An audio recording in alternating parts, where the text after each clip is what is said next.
ಬಂಗಾರ ಬೆಳ್ಳಿ ಮತ್ತೆ ಇಳಿಕೆ ಆಗಲು ಶುರುವಾಗುತ್ತಾ? ಭಾರಿ ಇಳಿಕೆ ಆಗ್ತಾ ಇದೆಯಾ ಚಿನ್ನದ ಬೆಲೆ? ಅಥವಾ ಕರ್ನಾಟಕದಲ್ಲಿ ಏನಾಗ್ತಾ ಇದೆ? ಭಾರತ ದೇಶಾದ್ಯಂತ ಚಿನ್ನ ಬೆಳ್ಳಿ ಬೆಲೆಗಳು ಏನಾಗುತ್ತೆ? ಹೌದು ವೀಕ್ಷಕರೇ, ಚಿನ್ನ ಬೆಳ್ಳಿ ಆಭರಣ ಖರೀದಿ ಮಾಡೋರ್ಗೆ ಒಂದು ಸುವರ್ಣ ಅವಕಾಶ ಮತ್ತೊಮ್ಮೆ ಬರುತ್ತಾ? ಅಥವಾ ಈಗ ಮತ್ತಷ್ಟು ಇಳಿಕೆ ಆಗುತ್ತಾ ಬಂಗಾರ ಬೆಳ್ಳಿ ಬೆಲೆ? ತುಂಬಾ ಜನ ಈಗ ಖರೀದಿ ಮಾಡ್ಬೇಕಾ ಬೇಡವಾ, ಮತ್ತಷ್ಟು ಇಳಿಕೆ ಆಗುತ್ತಾ ಅಂತ ಕಾಯ್ತಾ ಇದ್ದಾರೆ. ಎಲ್ಲಾ ಪ್ರಶ್ನೆಗಳಿಗೂ ಕೂಡ ಇವತ್ತು ನಿಮಗೆ ಉತ್ತರ ಸಿಗಲಿದೆ ವೀಕ್ಷಕರೇ ಈ ವಿಡಿಯೋದಲ್ಲಿ. ಇಷ್ಟು ಮಾತ್ರವಲ್ಲದೆ ಇವತ್ತಿನ ಕರ್ನಾಟಕದಲ್ಲಿ ತಾಜಾ ಬಂಗಾರ ಮತ್ತು ಬೆಳ್ಳಿ ಬೆಲೆ ಎಷ್ಟಾಗಿದೆ ಅದನ್ನು ಕೂಡ ನಾವು ನಿಮಗೆ ಹೇಳಿದ್ದೇವೆ. ಮತ್ತೆ ಯಾಕೆ ಬಂಗಾರ ಏರಿಕೆ ಆಗುತ್ತೆ, ಯಾಕೆ ಇಳಿಕೆ ಆಗುತ್ತೆ, ಇನ್ನು ಕೇಂದ್ರ ಮೋದಿ ಸರ್ಕಾರದ ಬಂಗಾರದ ಮೇಲೆ ಕಣ್ಣು ಯಾವ ತರ ಇದೆ ಅಂದ್ರೆ, ಇನ್ಕಮ್ ಟ್ಯಾಕ್ಸ್ ನಿಯಮಗಳ ಪ್ರಕಾರ ಬಂಗಾರ ನೀವು ನಿಮ್ಮ ಮನೆಯಲ್ಲಿ ಎಷ್ಟೊಂದು ಇಟ್ಕೋಬಹುದು, ಎಷ್ಟರ ಮೇಲೆ ಇದ್ರೆ ನಿಮ್ಮ ಮೇಲೆ ಒಂದು IT ನೋಟಿಸ್ ಬರಬಹುದು, ಎಲ್ಲ ಕೂಡ ಡೀಟೇಲ್ ಆಗಿ ನೋಡ್ತಾ ಹೋಗೋಣ ವೀಕ್ಷಕರೇ. ಮತ್ತೆ ತುಂಬಾ ಜನ ಬಂಗಾರ ಖರೀದಿ ಮಾಡುವಾಗ ಒಂದು ಚಿಕ್ಕ ತಪ್ಪುಗಳನ್ನ ಮಾಡ್ತಾರೆ. ಆ ತಪ್ಪಿನಿಂದ ಅವರಿಗೆ ದೊಡ್ಡ ಮೋಸ ಕೂಡ ಆಗ್ಬಹುದು ಅಂತಾನು ಕೂಡ ಇಲ್ಲಿ ಹೇಳಲಾಗುತ್ತೆ ವೀಕ್ಷಕರೇ. ಹಾಗಾದ್ರೆ ಯಾವ ತಪ್ಪುಗಳನ್ನ ಮಾಡಬಾರ್ದು, ಬಂಗಾರ ಬೆಳ್ಳಿ ಖರೀದಿ ಮಾಡೋರು ತುಂಬಾ ಎಚ್ಚರವಾಗಿರ್ಬೇಕು ಮತ್ತು ಕೇಂದ್ರ ಸರ್ಕಾರದ ನಿಯಮಗಳನ್ನು ಕೂಡ ನೀವು ತಿಳಿದುಕೊಳ್ಳಿ. ಇಂದು ನಾವು ಹೇಳೋ ಒಂದು ಟ್ರಿಕ್ ಇಂದ ನೀವು ಕಡಿಮೆ ಬೆಲೆಗೆ ಬಂಗಾರ ಕೂಡ ಖರೀದಿ ಮಾಡಬಹುದು. ಅಷ್ಟು ಮಾತ್ರವಲ್ಲದೆ ನಾವು ನಿಮಗೆ ಇವತ್ತು ಸಾಕ್ಷಿ ಸಮೇತ ತೋರಿಸ್ತಾ ಇದ್ದೇವೆ ಬಂಗಾರ ಮತ್ತು ಬೆಳ್ಳಿ ಬೆಲೆ ಮುಂದಿನ ಬರೋ ದಿನಗಳಲ್ಲಿ ಏನಾಗಬಹುದು ಅಂತ. ಬನ್ನಿ ಈಗ ವಿಡಿಯೋನ ಶುರು ಮಾಡೋಣ. ಅದಕ್ಕಿಂತ ಮುಂಚೆ ವೀಕ್ಷಕರೇ, ಬಂಗಾರದ ಬೆಲೆ ಕಡಿಮೆ ಆಗ್ಬೇಕು ಅಂತ ನಿಮಗೂ ಕೂಡ ಆಸೆ ಇದ್ರೆ, 1,00,000 ರೂಪಾಯಿ ಒಳಗಡೆ ಬರಬೇಕು ಅಂತ ನಿಮಗೆ ಆಸೆ ಇದ್ರೆ, ವಿಡಿಯೋಗೆ ಬೇಗನೆ ಒಂದು ಲೈಕ್ ಮಾಡೋದ್ರ ಮೂಲಕ ನಿಮ್ಮ ಒಂದು ಸಪೋರ್ಟ್ ಅನ್ನ ನೀವು ತೋರಿಸಬಹುದು. ಹಾಗೂ ಕಮೆಂಟ್ ಬಾಕ್ಸ್ ಅಲ್ಲಿ ಪ್ರತಿಯೊಬ್ರು ಕೂಡ ನಾವು ಕೇಳೋ ಪ್ರಶ್ನೆಗೆ ಉತ್ತರ ಕೊಡಿ, ಅಥವಾ ನಿಮ್ಮ ಅನಿಸಿಕೆ ಕೂಡ ಕಮೆಂಟ್ ಮಾಡಿ. ನಿಮ್ಮ ಪ್ರಕಾರ ಬಂಗಾರದ ಸರಿಯಾದ ಬೆಲೆ ಎಷ್ಟಾಗಬೇಕು, ಬಡ ಜನರು ಕೂಡ ಸುಲಭವಾಗಿ ಬಂಗಾರವನ್ನ ಖರೀದಿ ಮಾಡಿದಂತಾಗಿರಬೇಕು. ಆ ಒಂದು ಬೆಲೆ ನಮಗೆ ನೀವು ಕಮೆಂಟ್ ಮೂಲಕ ಕಮೆಂಟ್ ಅಲ್ಲಿ ಕಮೆಂಟ್ ಮಾಡಿ ವೀಕ್ಷಕರೇ. ನಾವು ನಿಮ್ಮ ಕಮೆಂಟ್ ಓದಿ ಅದಕ್ಕೆ ರಿಪ್ಲೈ ಕೂಡ ಮಾಡ್ತಾ ಇದ್ದೇವೆ. ತುಂಬಾ ಜನ ರಿಪ್ಲೈ ಮಾಡ್ತಾ ಇದ್ರ, ನಿಮಗೆಲ್ಲರಿಗೂ ಕೂಡ ಹೃದಯ ಪೂರ್ವಕ ಧನ್ಯವಾದಗಳು ವೀಕ್ಷಕರೇ. ಬನ್ನಿ ಇವತ್ತು ಬಂಗಾರ ಬೆಳ್ಳಿ ಬೆಲೆ ಬಗ್ಗೆ ಮಾತಾಡೋಣ. ಮೊದಲಿಗೆ ಬೆಳ್ಳಿಯಿಂದ ಶುರು ಮಾಡೋಣ. ಸ್ಕ್ರೀನ್ ಮೇಲೆ ನೀವು ಕೂಡ ಲೈವ್ ಆಗಿ ಮಲ್ಟಿ ಕಮ್ಯುನಿಟಿ ಎಕ್ಸ್ಚೇಂಜ್ ನ ಚಾರ್ಟ್ ನೋಡಬಹುದು ವೀಕ್ಷಕರೇ.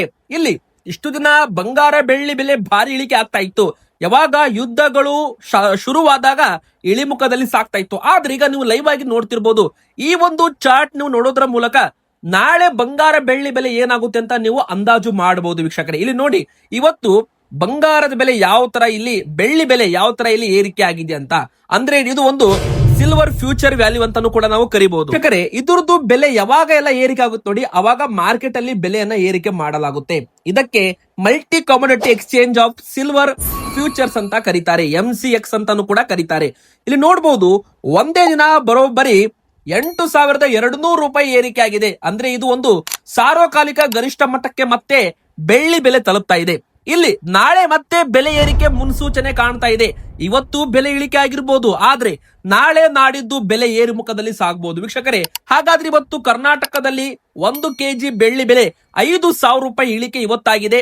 2,70,000 ರೂಪಾಯಿದದ್ದು 2,65,000 ರೂಪಾಯಿ ಆಗಿದೆ. ಆದ್ರೆ ನಾಳೆ ಮತ್ತೆ ಇದು 2,75,000 ರೂಪಾಯಿ ಆಗ್ಬಹುದು. ಅದಕ್ಕಂದ್ರೆ MCX ಅಲ್ಲಿ ಪ್ಲಾಟ್ಫಾರ್ಮ್ ಅಲ್ಲಿ ಬೆಳ್ಳಿ ಬೆಲೆ ಭರ್ಜರಿ ಏರಿಕೆ ಆಗಿದೆ. ಹಾಗಾದ್ರೆ ನಾವು ಈ ಒಂದು ಚಾರ್ಟ್ ನೋಡೋದ್ರ ಮೂಲಕ ನಾಳೆ ಬೆಲೆ ಏನಾಗುತ್ತೆ, ಈಗ ಬಂಗಾರ ಬೆಳ್ಳಿ ತಗೋಬೇಕೋ ಬೇಡೋ, ಈ ಒಂದು ನಿರ್ಧಾರ ನಾವು ಅಡ್ವಾನ್ಸ್ ಆಗಿ ಮಾಡಬಹುದು ವೀಕ್ಷಕರೇ. ಇದನ್ನ ಚಾರ್ಟ್ ನೋಡೋದ್ರ ಮೂಲಕ ನೀವು ಕಲಿಬಹುದು.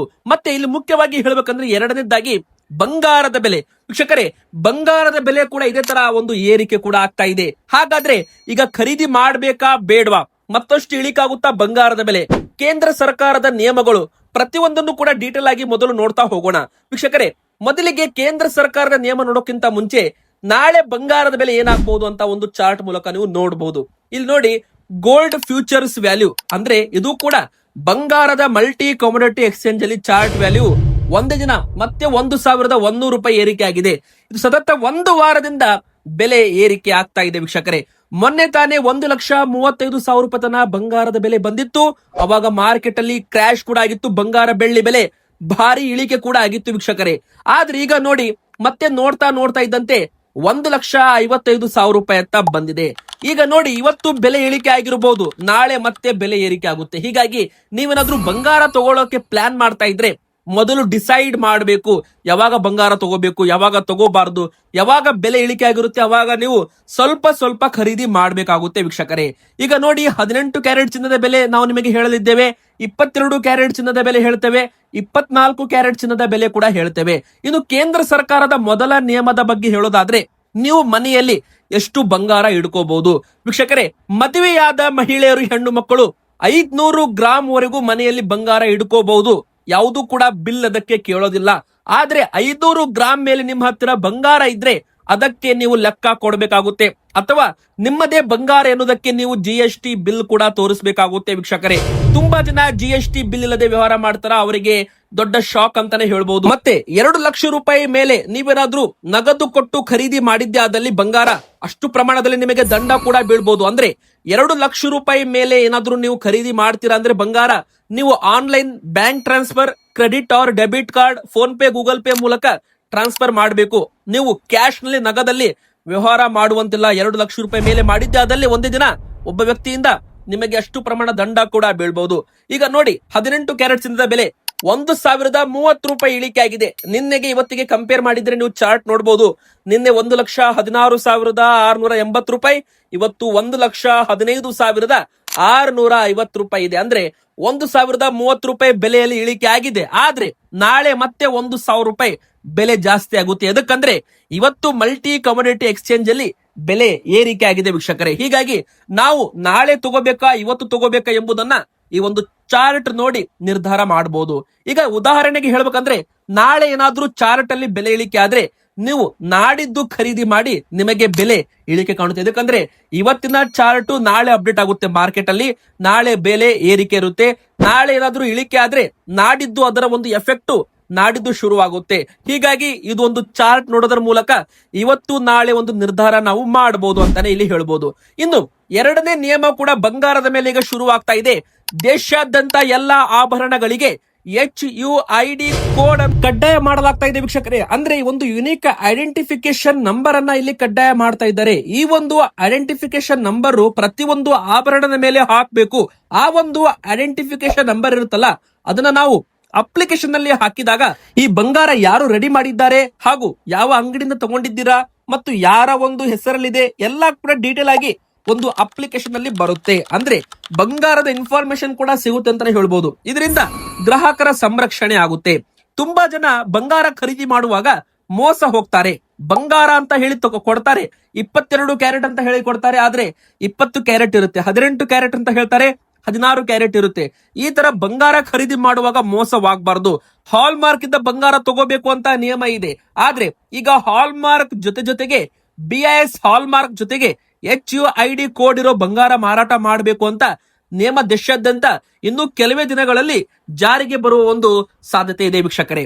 ಇನ್ನು ಮುಂದಿನ ಬರೋ ದಿನಗಳಲ್ಲಿ ಬೆಲೆ ಏರಿಕೆ ಆಗುತ್ತೋ ಇಳಿಕೆ ಆಗುತ್ತೋ, ಅಮೆರಿಕ, ಇರಾನ್ ಮತ್ತು ಈ ಒಂದು ಎರಡು ದೇಶದ ಉದ್ವಿಗ್ನತೆ ಪರಿಸ್ಥಿತಿ, ಯುದ್ಧದ ಭೀತಿ ಯಾವಾಗ ಮುಗಿಯುತ್ತೆ ನೋಡಿ, ಅವಾಗ ಬೆಲೆ ಇಳಿಕೆ ಆಗುತ್ತೆ ವೀಕ್ಷಕರೇ. ಸದ್ಯಕ್ಕೆ ಕದನ ವಿರಾಮ ಇದೆ, ಆದ್ರೂ ಕೂಡ ಬೂದಿ ಮುಚ್ಚಿದ ಕೆಂಡದ ರೀತಿಯಲ್ಲಿ ಕಾಣ್ತಾ ಇದೆ. ಯಾವಾಗ ಬೇಕಾದ್ರೂ ಕೂಡ ಕಚ್ಚಾ ತೈಲ ಬೆಲೆ ಏರಿಕೆ ಆಗ್ಬಹುದು, ಬಂಗಾರದ ಬೆಲೆ ಇಳಿಕೆನೂ ಕೂಡ ಆಗ್ಬಹುದು. ಮತ್ತೆ ಯುದ್ಧ ಕೊನೆಯಾದ್ರೆ ಬಂಗಾರ ಬೆಳ್ಳಿ ಬೆಲೆಯಲ್ಲಿ ಭಾರಿ ಏರಿಳಿತ ನಾವು ನೋಡಬಹುದು ವೀಕ್ಷಕರೇ. ಇಲ್ಲಿ ಬಂಗಾರ ಮತ್ತು ಬೆಳ್ಳಿ ಎರಡೂ ಕೂಡ ಜಾಗತಿಕ ಅನಿಶ್ಚಿತೆ ಮೇಲೆ ನಿರ್ಧಾರ ಮಾಡಲಾಗುತ್ತೆ. ಮತ್ತೆ ಮುಖ್ಯವಾಗಿ ಡಾಲರ್ಸ್ ಬಲವಾದಾಗ ಬಂಗಾರ ಬೆಳ್ಳಿ ಬೆಲೆ ಇಳಿಕೆ ಆಗುತ್ತೆ ವೀಕ್ಷಕರೇ. ಸದ್ಯಕ್ಕೆ ಡಾಲರ್ ದುರ್ಬಲವಾಗ್ತಾ ಇದೆ, ಬೆಲೆ ಏರಿಕೆ ಆಗ್ತಾ ಇದೆ. ಇಷ್ಟು ದಿನ ಇಳಿಕೆ ಆಗ್ತಾ ಇದ್ದ ಬಂಗಾರ ಈಗ ದಿಢೀರ್ ಅಂತ ಮತ್ತೆ ಏರಿಕೆ ಆಗಲು ಶುರುವಾಗಿದೆ. ಎದಕ್ಕಂದ್ರೆ ವಿದೇಶಿ ಬಂಡವಾಳ ಅಂದ್ರೆ ವಿದೇಶಿ ಬ್ಯಾಂಕುಗಳು, ಸೆಂಟ್ರಲ್ ಬ್ಯಾಂಕ್ಸ್ಗಳು, ರಿಸರ್ವ್ ಬ್ಯಾಂಕ್ಗಳು ಸೇರಿದಂತೆ ಬಂಗಾರದಲ್ಲೂ ಕೂಡ ಹೂಡಿಕೆಯನ್ನ ಮಾಡಲು ಮತ್ತೆ ಪ್ರಾರಂಭ ಮಾಡಿರಬಹುದು. ಹೀಗಾಗಿ ಬಂಗಾರದಲ್ಲಿ ಮತ್ತೆ ಬೈಯಿಂಗ್ ಪವರ್ ಬರ್ತಾ ಇದೆ. ಇನ್ನು ಈ ಒಂದು ತಿಂಗಳಿನಿಂದ ನೋಡಿ, ಏಪ್ರಿಲ್ ತಿಂಗಳು ಪೂರ್ತಿ ಬಂಗಾರದ ಮಾರ್ಕೆಟ್ ತುಂಬಾ ವೊಲೆಟೋಲಿಟಿ ಇರಲಿದೆ ಅಂತೆ. ಅಂದ್ರೆ ಭಾರಿ ಒಂದು ಏರಿಳಿತವಾಗಬಹುದು ಅಂತ ತಜ್ಞರು ಹೇಳಿದ್ದಾರೆ. ಹೀಗಾಗಿ ಈ ಒಂದು ಯುದ್ಧ ಮುಗಿದ ಮೇಲೆ 15 ದಿನದ ನಂತರ ಬಂಗಾರದ ಮಾರ್ಕೆಟ್ ಸೈಲೆಂಟ್ ಆಗ್ಬಹುದು, ಮತ್ತೆ ಬೆಲೆ ಇಳಿಕೆ ಕೂಡ ಆಗ್ಬಹುದು. ಆದ್ರೆ ನಾವು ಮುಂದಿನ 2-3 ವರ್ಷ ಥಿಂಕ್ ಮಾಡಿದ್ರೆ ಬಂಗಾರದ ಬೆಲೆ 1,80,000 ರೂಪಾಯಿ ದಾಟಬಹುದು ಅಂತ ಹೇಳಲಾಗಿದೆ. ಹಾಗಾದ್ರೆ 22 ಕ್ಯಾರೆಟ್ ಚಿನ್ನದ ಬೆಲೆ ಇವತ್ತು ಎಷ್ಟಾಗಿದೆ ಅಂತ ನೋಡೋಣ. 1,250 ರೂಪಾಯಿ ಇಳಿಕೆ ಆಗಿದೆ. ನಿನ್ನೆ 1,42,600 ರೂಪಾಯಿದದ್ದು ಇವತ್ತು 1,41,300 ರೂಪಾಯಿ ಆಗಿದೆ. ಅಂದ್ರೆ 1,41,000 ರೂಪಾಯಿಗೆ ಮತ್ತೆ ಈಗ ಬಂಗಾರ ಬೆಲೆ ಬಂದಿರುವಂತದ್ದು. ಮೊನ್ನೆ ತಾನೇ 1,35,000 ರೂಪಾಯಿ ತನಕ ಬಂದಿತ್ತು. 22 ಕ್ಯಾರೆಟ್ ಚಿನ್ನದ ಬೆಲೆ 10 ಗ್ರಾಮ್ಗೆ ಇವತ್ತು 1,41,000 ರೂಪಾಯಿ ಆಗಿದೆ. ಹತ್ತತ್ರ 5,6,000 ರೂಪಾಯಿ ಏರಿಕೆ ಆಗಿದೆ. ಆದ್ರೆ ಜನವರಿ ತಿಂಗಳಲ್ಲಿ ಇದರದ್ದು ಬೆಲೆ 1,50,000 ರೂಪಾಯಿ ಆಗಿತ್ತು.